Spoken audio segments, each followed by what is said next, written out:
Anytime that you're consciously looking and seeking and searching, God will start to reveal that beauty and grace in our creation. So look for God in this world, even in humorous situations. Swami Kriyanandaji, he liked to read sometimes stories from P.G. Wodehouse, and he would read them to Ananda people. And he said something very interesting about P.G. Wodehouse. He appreciated P.G. Wodehouse's humor because it was such a lighthearted, joyful, even foolish type of humor. I think if there was a day to celebrate P.G. Wodehouse, it would be April Fool's Day, because many of his characters played the part of the fool. But he said the reason why he liked reading P.G. Wodehouse and sharing that, he said that as an author, P.G. Wodehouse gave a kind of God's eye view of humanity, of people who do things with impressive self-importance, all the while appearing slightly, though always lovably, ridiculous. Wodehouse's message to humanity, though never stated as such by himself, was to view life happily, with the attitude of a genuine friend and well-wisher of mankind. And so it was very unusual to watch Swamiji reading these P.G. Wodehouse stories, because he could hardly contain his own laughter when he would read the stories. When I came to Ananda Village in 1977, I was expecting a saint to be somebody who was very serious about the spiritual search and who was very somber and inward and all these things. And I was very surprised to see Swami Kriyanandaji. There was so much joy and laughter in him, in all the circumstances of this world. But it came from a deep inward joy, an inward attunement to divine bliss. But it found outward expression in a great deal of laughter and a great deal of humor. There was a Catholic Christian saint who was talking about this tendency for people who are, quote, very spiritual to also be, quote, very serious. And this Christian saint, the way he put it was, he said that a sad saint is a sad saint indeed, expressing this idea that when one finds God, one feels divine bliss, Satchit Anandam, and it finds outward expression. I was talking once to a brother disciple of Swami Kriyanandaji when Swamiji was a monk in Self-Realization Fellowship. And this person, who was very close to Swamiji and a good friend of his, he said that when Swamiji was there in the ashram, he said the halls rocked with laughter, is the way he put it. And he implied, he didn't say, but he implied that when he left, the halls weren't rocking so much with laughter. And so it was very surprising for me to see joy and outward humor in a saint. And my very first Christmas at Ananda Village, Christmas Eve, Swamiji read from P.G. Wodehouse. And it really opened my eyes to the joy and the bliss and the delightful humor that one can experience and see in this world. Now, you might say this world is a lot of suffering, there's a lot of grief. We see it every day, I think. We see it in whether it's our own personal struggles or we see it in the suffering of humanity. And so you could arguably say that one should be very, very serious about this reality because of all that. But in fact, when you start to experience and tune in to God as ever-conscious, ever-new, divine bliss, you start to see even the joy in difficult circumstances. I'll share an experience that I had that I've shared before, but it was very enlightening to me and just very inspiring also. It was when my wife, Maria, she was in her very last stages of cancer, and she had tumors riddled throughout her brain, and she just had a couple of weeks to live, and the doctors had told her that she only had a couple weeks to go. And the very last time that she was able to stand up and walk, it was affecting her vision and her balance, which were completely going. And this last time that she walked across the room, she was lurching from wall to wall like she was extremely drunk. Just her balance and everything was gone. And I was very alarmed because she was almost hurting herself by bouncing around, and I had to jump up and help her into the bed, and she lied down. And as I was lying next to her, I mean, this is a very serious circumstance if you think about it. And she knew it. She knew the situation she was in, and she indeed only had about 2 weeks or even less from that point. And I could hear her just laughing quietly as she was lying beside me. And I thought, well, what could she be laughing about in a situation like this? And just to give you some background, she was born and raised in the Soviet Union. And so she moved to America when she was about 20 years old. So she had a strong Russian background. And as I heard her laughing quietly and inwardly, I asked her, what are you laughing about? What's so funny? And she just said 2 words. And these 2 words described the walk that she just did across the room. And she said, Russian ballet, describing this very unballet-like, very fluid lurching around that she had just done. And she just found it very delightful and humorous. The incongruity that Swamiji describes in this reading for April Fool's Day. And she just found it very incongruous that her body at the end would express itself in such a very incongruous, very unfluid, unballet-like way. And she grew up with beautiful Russian ballet, and she just was laughing at herself in her predicament. And it wasn't that she was trying to rise above those circumstances. It was very simply that she felt divine freedom and divine joy, and that was finding expression in all things. Several times in her last couple of weeks, she kept telling me, don't worry, I'm free. And she kept saying that in all the situations where she was ill and what would typically be people would think of as great suffering and dire circumstances. And so you can, as the story demonstrates, find joy and humor in all circumstances in life, no matter how they may appear outwardly, because in fact we are made from joy. We were made from divine love, divine bliss. And if we practice meditation, if we practice the techniques and the attitudes and the approach of Kriya Yoga that Yoganandaji gave to us, it is possible indeed to find joy, to find bliss, to find humor even in all the circumstances of life. And so this really is the way that Yoganandaji gave us. And it's a very good thing to remember, to try to develop the attitude to find God in all circumstances, and even to find the joy in all circumstances. One of the best ways to do this is to try to develop more of a childlike attitude towards life. One of the things that we do at Ananda Village occasionally, a couple times a year, we'll perform a skit or play from one of the P.G. Wodehouse stories, and different people will play the different characters. And it's just delightful because you'll see some people who are maybe more serious in their normal life. They have very serious jobs or occupations. They will essentially play the part of the fool in these P.G. Wodehouse skits. And it's just delightful to see people making fun of themselves and making fun of life in a certain way.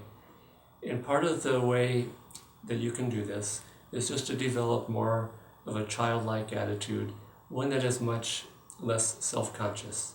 You'll see that when children are playing, from the ages of 5 to 10 or so, you'll see that there's a complete lack of self-consciousness in the way that they play, the way that they enjoy life, the way that they run around and enjoy things. And then at a certain point, there starts to be more of a self-consciousness of maybe older children being more serious and being, quote, more mature. And so I think children go through a phase when they are very self-conscious of what other people observe of them and what people think of them. And so they lose a certain childlike attitude. And you see this especially in teenage years, when maybe many teenagers are extremely self-conscious about what other people are thinking about them. And I think many people go into adulthood and they retain this self-conscious and what really is an unchildlike and uninnocent attitude. And so one of the great things that I observed with Swamiji over the years was he kept this childlike attitude, again, in all circumstances, even very difficult circumstances. You would see a very childlike approach to life. he wrote a lot of children's music. And this children's music really expressed his own childlike qualities.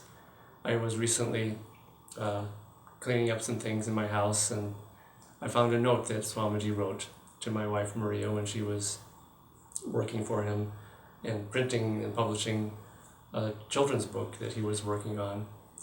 And he said in that note, very briefly, he said, and people don't realize this, he said, people don't realize that I am just a child before God. He said, when I was in Anandamoyi's ashram, and with her in those years, she would call me her Choto Chele, which was her little child. And he said, really, I'm just a child before God. And you could see that childlike attitude, which was very unself-conscious, delightful, delighting in little things like children do. And so it wasn't childish, it was childlike. It was just this innocent enjoyment of simple things in life. And so this comes from letting go of self-consciousness, seeing the joy within ourselves, seeing the joy outwardly. And as that last line in the poem Samadhi expresses, very consciously working at developing this humor and this joy that we see outside of ourselves, and feeling that expand from a tiny bubble of laughter at the humor of this world and of our own circumstances, and trying to go behind it and go deeper to expand it and feel the bliss and the joy of the universe within ourselves, which is, again, is really who and what we really are. It's not something that we're finding in a sense. Swamiji often expressed this old teaching that when we find God, when we become one with God, we are really just remembering who and what we have always been. We're just finally recognizing it and understanding it. And it's in the scriptures, they describe this as smriti, or divine memory, of just remembering finally who and what we really are and what we've been all along. We've just forgotten it by becoming too serious, too adult, or getting caught up too much in our suffering.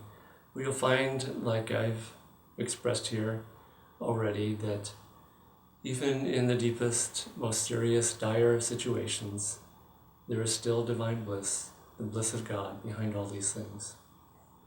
Now, Swamiji one time described, someone asked him one time, because what Ananda is doing is a worldwide movement, it's a worldwide work.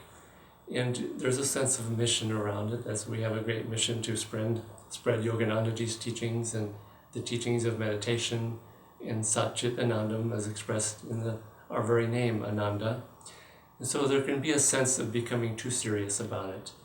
One time somebody asked Swamiji, what is the mission of Ananda? And they were asking it in a fairly self-important way, which can happen when you are part of an organization that can be large at times. And Swamiji, I think he was trying to answer in a particular way to this person who was trying to be too self-serious about what Ananda is and does. And Swamiji just said very delightfully, the goal of Ananda as an organization is to have fun. And people laughed about this because they were surprised by his answer. The goal of Ananda is to have fun. And then he answered a little bit more seriously, saying that the goal of Ananda is to experience divine bliss. And that will find expression in joy, in fun, in humor.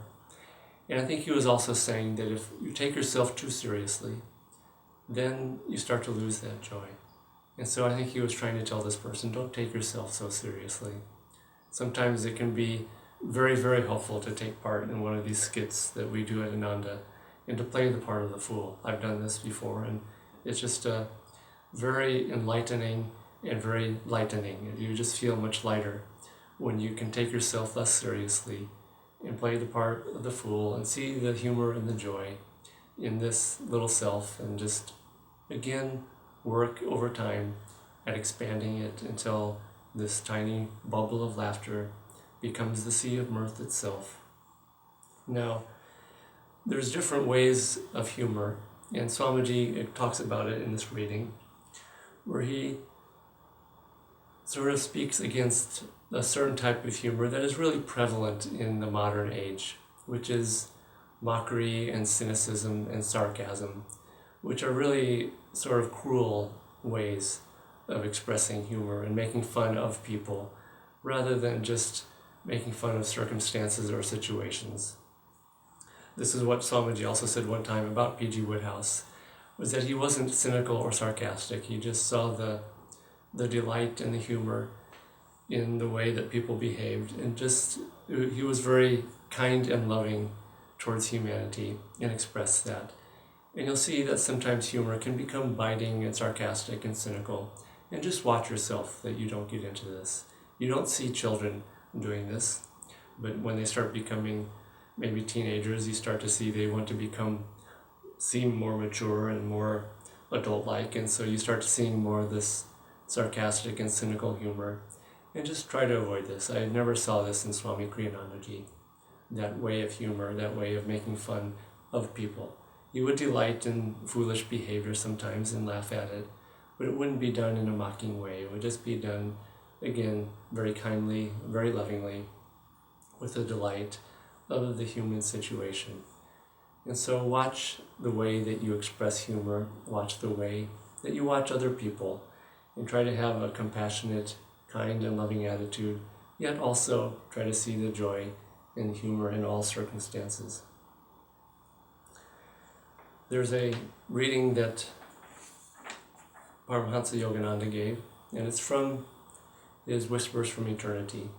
And it expresses this particular quality of trying to be kind, loving, and to try to have a heart that's very childlike and compassionate and stays away from what he calls the flies of sarcasm, flies which kind of pick away at people's hurts and their people's wounds.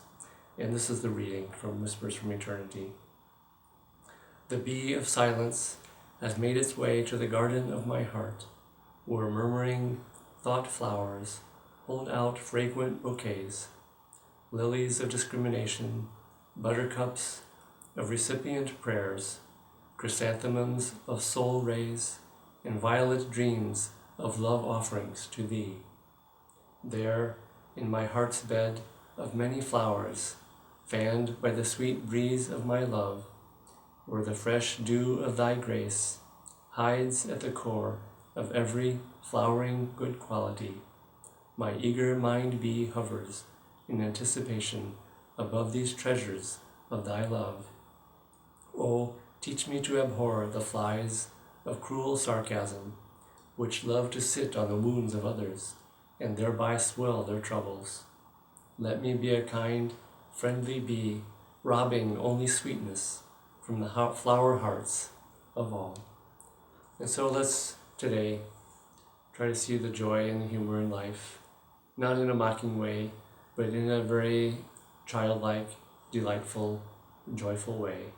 And then may you expand this joy, this humor, such that this tiny bubble of laughter then becomes the sea of mirth itself. Om Shanti, Shanti, Shanti.